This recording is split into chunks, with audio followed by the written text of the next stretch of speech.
Hey, everybody loves free stuff, and believe it or not all free games are bad. Here are some legit free single-player games. 25 of the best of them. This is a big list, so let's get started off with number 25, Cloud Climber. This is a short one, but it's a beautiful game that's worth checking out just for the visuals alone. It's technically a narrative FPS, or more technically, a walking simulator, if you want to call it that. So there's not a lot going on here gameplay-wise, but it's a great example of how far free games have really evolved lately. There's some really good stuff here that just gets released for free, and it's pretty nice to see. Cloud Climber looks cool, it has some nice atmosphere and exploration, and is worth a bit of your free time. Next, over at number 24, Undefeated. This is the only game that has come close to capturing the feeling of playing Superman in a video game. You may have seen YouTube videos about this floating around, and it's legit. It's worth playing. It is basically a tech demo, and it's definitely going to leave you wanting more. But if you're just a fan of video games and video game mechanics and appreciate some experimentation, checking this out here, it is really impressive from a technical level and in terms of the game. This one's been out there for a few years at this point. It might not surprise all of you, but if you are looking for something to mess around with, it's definitely worth it.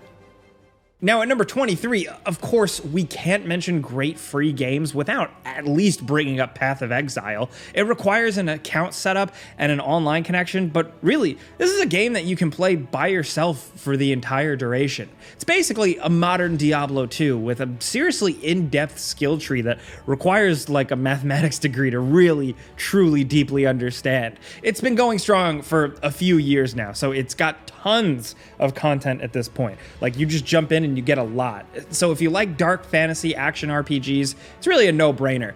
We played through the entire campaign and never felt compelled to spend a dime on this game. So even though there are technically microtransactions, they're easy enough to ignore.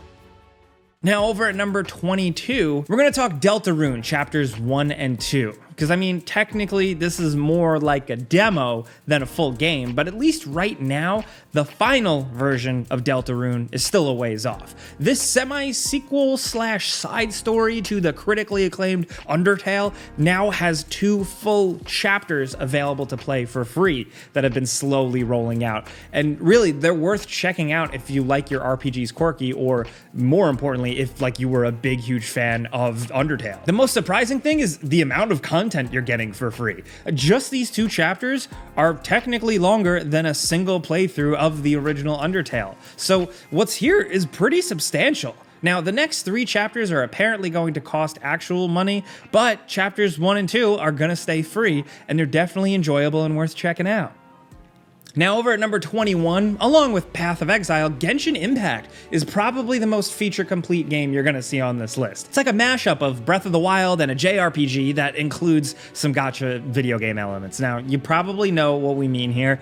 You spend money to get random rolls on playable characters. It's one of the few games here that we're willing to mention it despite its free-to-play elements, just because the core gameplay and the whole experience is just that good. It's loved by lots of people. Some people will debate that, but hey, the game itself, the core game, is fun and addictive. It's a huge one with tons of content, and it's constantly updating, so there's plenty to sink your teeth into. Now, this game might be slightly more free to play than it is free, but it's a really popular game, and the general consensus is that the real cash stuff is somewhat unobtrusive, and the gameplay's strong enough that we wanted to highlight it.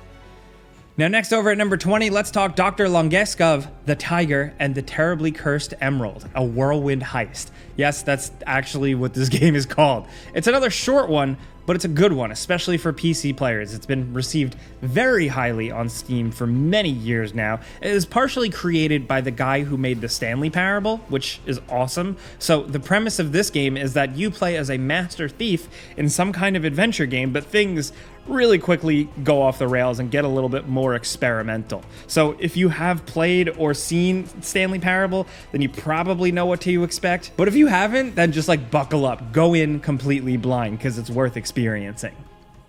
Next over at number 19, Helltaker. This is a really popular one, so much that it's reviewed at overwhelmingly positive on Steam, which is like the legendary status. It's basically a part puzzle, part adventure game, kinda sorta dating sim. It's totally unique. And while the actual gameplay is simple, the artwork is really charming. The presentation here is just all around top notch. And while the actual puzzle gameplay is pretty basic and standard, it's just fun to see what characters you run into next. It's really different and really cool.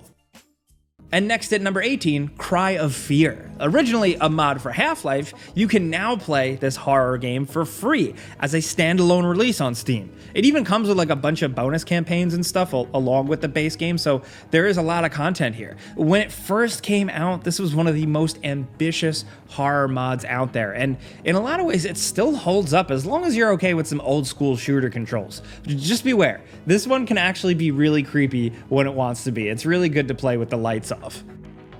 And now at 17, 0K. Here's something a little different. This is a free RTS game. Rather than following like the mold of games like Warcraft and Starcraft, like most RTSs, this game models itself after stuff like Total Annihilation and Supreme Commander. Rather than focusing on like a small group of units with special abilities, this game is all about cranking out gigantic armies and smashing them into each other. Now graphically, you can probably tell it's nothing that impressive, but there's a lot of content here with a full basic campaign, a skirmish mode with tons of maps, and multiplayer as well. It's all free too, without even a hint of microtransactions. So if you're into these kinds of games, it's well worth checking out. Now next over at number 16, here we go. Let's talk Chef Boyardee's Barkley, Shut Up and Jam, Gaiden. There are a metric ton of free RPG Maker games out there, and a surprising amount of good ones at that, but nothing can beat this, and just this brilliant satire. It's a JRPG style adventure where you play as famous basketball player Charles Barkley in a post-apocalyptic Earth. He's got a son named Hoops, Michael Jordan is the bad guy, there's a cyber dwarf in there, and the whole thing is completely ridiculous. But what's surprising about it is that it's a fun and well-paced RPG on top of just being a big dumb joke. It's actually funny and fun to play. That's important, and that's rare to find with most paid games, let alone a weird free download. And at number 15, Shrine 2. A Doom total conversion that you can download for free off Steam. This game combines like the blocky 3D visuals of Doom with an NES game to surprisingly decent looking results. Like Doom, the actual gameplay is fast and intense here, but the game has this like weirdo vibe to it that makes it totally unique. It's pretty lengthy, it's fun to play, and it's really easy to check out. No messing around with Z-Doom required. So if you're into old school shooters, check this one out. It's easy to jump into. Next over at number 14, Himno. A very strange little platformer where you can't die at all. This game is designed for chilling out, really. The eerie visuals combined with its pretty lo-fi soundtrack just somehow managed to work. And even though there's no danger anywhere to be found here, there's something compelling about exploring this wild, weird, procedurally generated little world. This is basically a demo for a more feature-complete game that will come out later, but what's here is pretty cool. Don't go into this one looking for a challenge, just like play it and hang out if you want to mellow out. Next over at number 13, on the opposite end of the spectrum, Matilda Castilla. This is a really tough game. Basically, a spiritual successor to Ghosts and Goblins, this Matilda Castilla came out on most major platforms with some new bells and whistles as Cursed Castle, but you can still play this original version for free, and it's mostly the same. Now, if you know Ghosts and Goblins, you know what to expect. It's a brutal platforming experience. This game can be pretty tough, but in a lot of ways, it's more forgiving than the games that even inspired it. So with some perseverance, anyone can finish it. It's not a demo, it's not just a port of the game, it's the full experience, and it's entirely free, which is sweet. Next over at number 12, No One Lives Forever 1 and 2. Yeah, we're gonna talk about this. These games were created by Monolith, the guys who went on to make Fear and the Shadow of Mordor games, but the No One Lives Forever games were like really ahead of their time in a lot of ways. These games were funny in a way that most games today aren't even, and they're, for the most part, still a lot of fun to play. And you can get them totally free from some fans who took the time to get it so that they work on modern systems. Now, the Revival website has been up for a few years at this point, so it's probably safe to say that no one cares that someone is giving these games away for free. They're some of the best FPS games of all time, and they're super creative, and now you can play them. Next, over at number 11, If on a Winter's Night for Travelers. This is a very spooky visual novel adventure game with some absolutely beautiful pixel art. I mean, look at this. If you're into this kind of spooky stuff, this game is split into 4 stories, each one having strange kind of Lovecraftian themes to them. This is one of those games that's better to experience yourself. So if you're into story games with cosmic horror themes, then this one is worth playing. We're not going to say much more than that. We don't want to spoil anything. Now over at number 10, Doki Doki Literature Club. Stop us if you've heard about this one, but you know, some of these games don't always leave much of an impression, but thankfully Doki Doki really does. A horror game disguised as an anime as hell dating sim. It's just another one of those games that goes to some pretty dark and surprising places. It's not necessarily the scariest thing out there, but the way it plays with the visual novel format is really interesting. And if you're willing to get past the visuals, then there's some pretty interesting stuff to see here. There's a lot going on, and there's a reason people have been talking about this one for years. Now, over at number 9, Space Funeral. The original weird as hell RPG before stuff like Undertale and Lisa, a painful RPG. This one is about as disorienting and strange as a game can get while still managing to be an RPG. It's frustrating, it's confusing, and it's surprisingly tough, but if you're into games that are designed to really challenge you, both in the story and in the gameplay and game design, then this is a game worth checking out, and it's free. Next at number 8, Loria. Here's a game that you used to have to pay for, but the developer made it totally free on Steam and on GOG. Now, it's pretty much just Warcraft 2 with the serial numbers filed off, but it makes up for the lack of originality with some pretty solid game design. It's not too flashy, but the campaign is well paced and it has some more going on than you'd think. And the actual RTS gameplay is well done. You know, it's not the most surprising game in the world, but it's got good fundamentals for an RTS game, and it's all around well made, you know, on top of being free. Now over at number 7, let's talk Sonic Robo Blast 2. Because some insane person decided to make a Sonic game in the Doom engine, which is crazy enough, but the most shocking thing about it is that it's really good. You don't need Doom or anything else to play this game, just download it off the website and you're good to go. It's Sonic in 3D and one of the best translations of the classic games to the 3D space out there. It's definitely better than a lot of the official games, at least. Yeah, we're talking about you, Sonic 06, okay? But the controls take some getting used to. But besides that, the whole thing is just all around creative and fun and well made. How they managed to get Sonic movement to work at all in the Doom engine, we have no idea, but it somehow all works. Now, of course, at number 6, Spelunky 1 and 2 still cost real cash to play, but if you want some roguelike action on a budget, then the original version of Spelunky, called Classic, can still be downloaded. It's basically the same as the HD version, just missing some of the bells and whistles the paid version got, but it's still perfectly playable. The reason why these games are so beloved can still just be found in this classic version. That slightly out of control energy where everything seems to affect something else. It makes the game tough as hell to actually beat, but it's fun to see what ridiculous thing happens to kill you the next time. It's not an easy game, but you could spend a lot of hours on this one if you want. Coming down to number 5, there's a surprisingly decent collection of beat-em-up remakes out there that you can get for free, but this one, modeled after the TMNT NES games, is one of the best. It's packed with content, it has tons of playable characters, and is just all around a blast to play, either by yourself or with a co-op partner. Now, most of these types of games have often been taken down, but for whatever reason, TMNT Rescue-palooza here is still standing. If you're a TMNT fan or love games like Turtles in Time or Streets of Rage 4 more recently, this can be a lot of fun.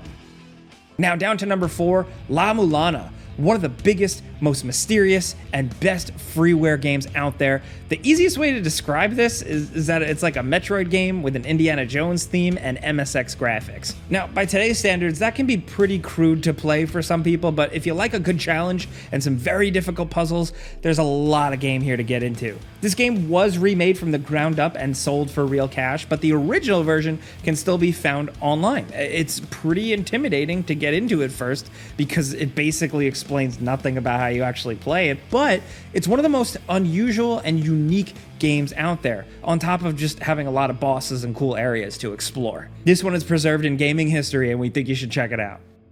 Now down to number 3, speaking of gaming history, let's talk about the Dark mod. Now don't let the name fool you.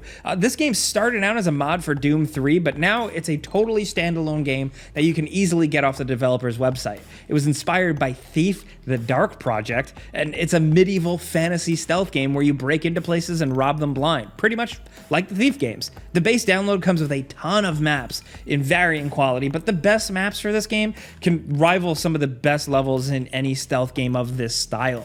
If you're into games like Dishonored or more recently even Deathloop, some of those elements, then the Dark mod is worth checking out if you're looking for more stealth action.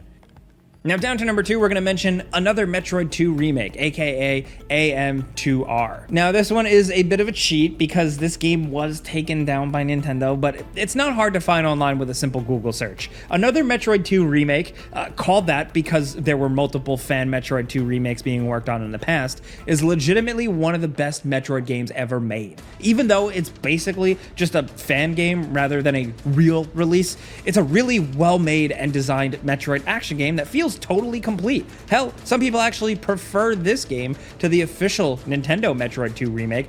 That's how good it is. And it exists thanks to the internet.